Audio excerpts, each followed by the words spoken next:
Hi, everybody. This is Terry Shenfield from A&T Lectures. I wanted to tell you about an upcoming webinar we have on October 22nd, 2020 that'll cover 5 AARC CEUs.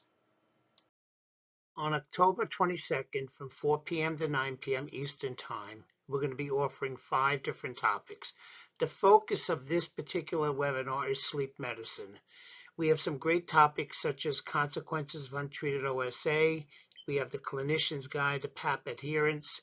We're going to be talking about alternatives to positive pressure in treating obstructive sleep apnea. We're going to also bring an interesting topic on cannabis and sleep disturbances. And then we're going to talk about the connections between sleep and work performance. All of these topics are really relative to America. This is the most important slide. How do you register? To register, all you need to do is go to our website, www.respiratorylectures.com.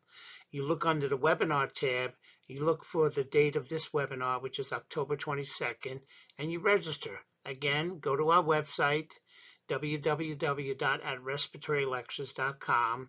Go to our webinar tab and look up the webinar that's in question, such as this one, October 22nd. I hope to see you there.